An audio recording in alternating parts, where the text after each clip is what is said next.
Galerinha, vamos continuar aqui a nossa.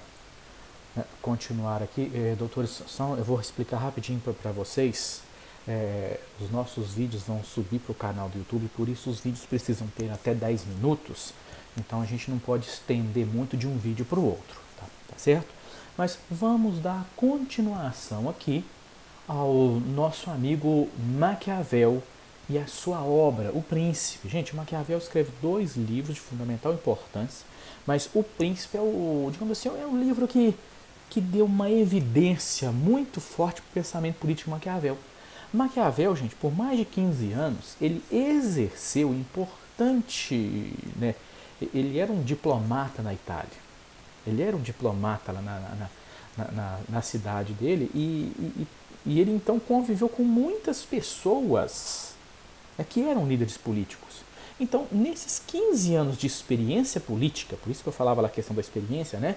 A experiência, né, política de viver, como é que essas pessoas chegaram ao poder, como é que essas pessoas se mantinham no poder e o que essas pessoas faziam diferente das outras. Isso é a perspectiva do príncipe. Né? Então, a obra O Príncipe, ele quer mostrar exatamente isso. Como é essa relação do ser humano com o poder.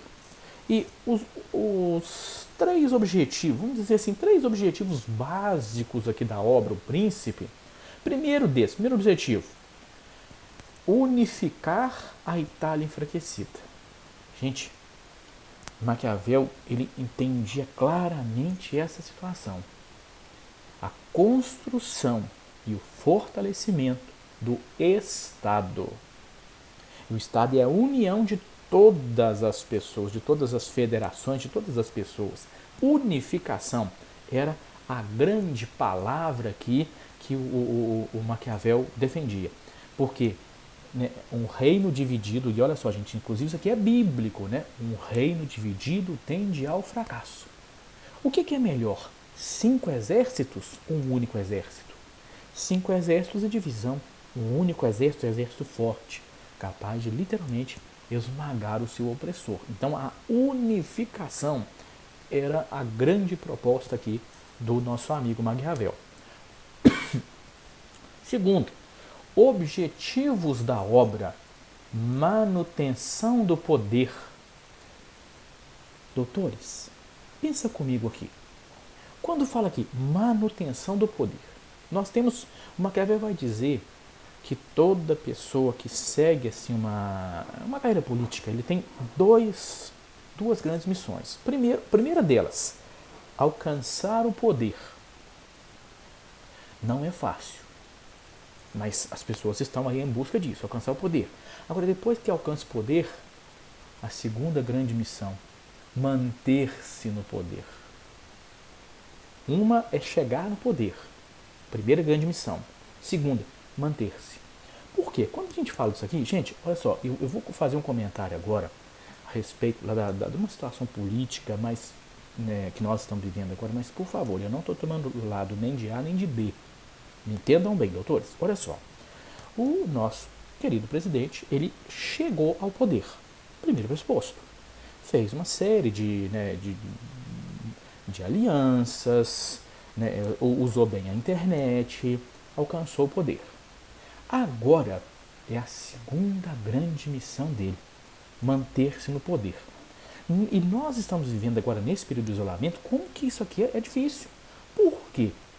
Né? Ele tem o chamado fogo inimigo, ou seja, o ataque da oposição, que já é esperado, mas ele tem também um outro grande problema, que é o fogo amigo.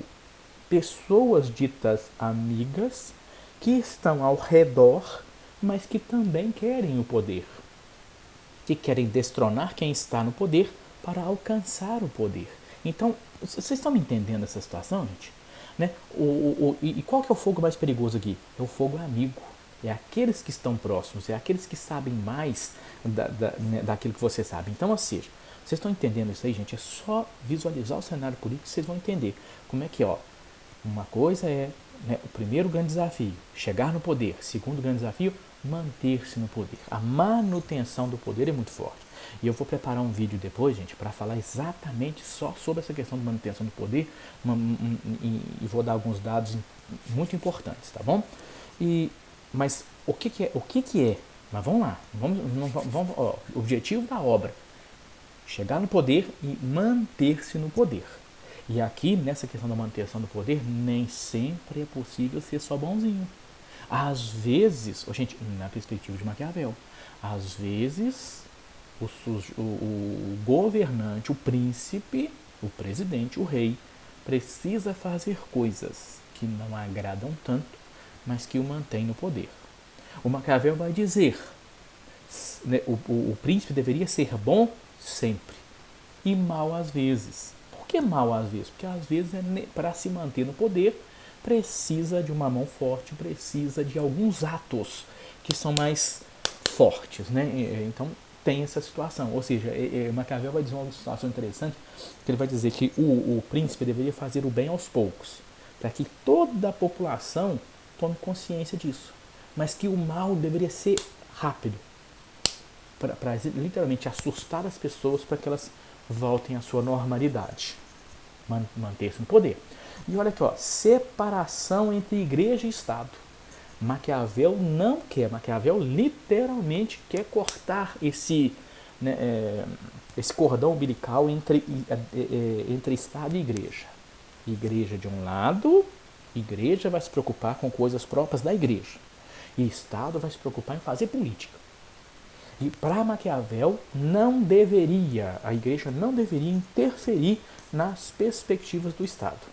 Porque nem sempre aquilo que a igreja quer é também aquilo que o Estado quer. E vamos lá.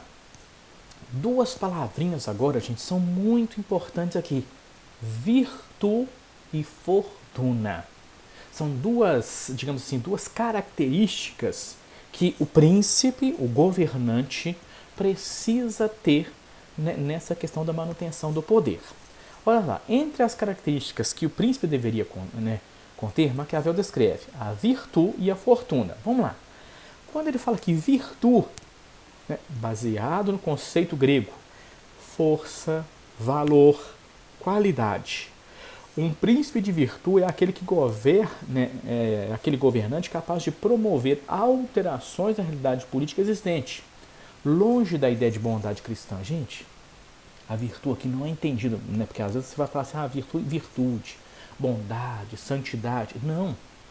A virtude aqui está ligado nessa agilidade que o príncipe, que o governante precisa ter. O governante precisa ser, né, passar essa ideia da força. O governante precisa ter diferentes qualidades que o capacitem a governar bem, com agilidade. Então, ao fazer as devidas alterações com agilidade. Então, isso é a virtude. E o Maquiavel vai dizer, nem todas as pessoas nasceram para ser políticos, porque nem todas as pessoas têm a virtude necessária para ser um bom governante. Tem pessoas que são tão bondosas que não dariam conta de governar nada, porque ele governaria muito com o coração e esqueceria de agir conforme, de fato, o mercado pede. E, na outra perspectiva, né, a questão da fortuna, né, trata-se na ocasião oportuna, o acaso. Em momentos de sorte, o príncipe deve saber aproveitá-los, aplicar a virtude. Ou seja, o cara tem que ter o cara tem que ter lá as virtudes, as qualidades necessárias para bem governar, mas ele também tem que contar um pouquinho com um cenário que o favoreça, um cenário que é positivo, mesmo. E vamos ver se o nosso tempo aqui, rapidinho aqui, tá, galera? Quando ele fala, então, dessas perspectivas da virtude, vamos lá, quando ele fala da virtude e da fortuna, duas qualidades imprescindíveis para bem governar. Virtude, todas as características de um bom governante, e por isso que nem todo mundo nasce para a política. E fortuna é saber lidar com todas as situações adversas e fazer com que essas situações adversas se tornem um ponto positivo. Né? Mesmo na crise, tirar um lado bom de tudo isso. Doutores, volto com a gravação da terceira aula. Forte abraço.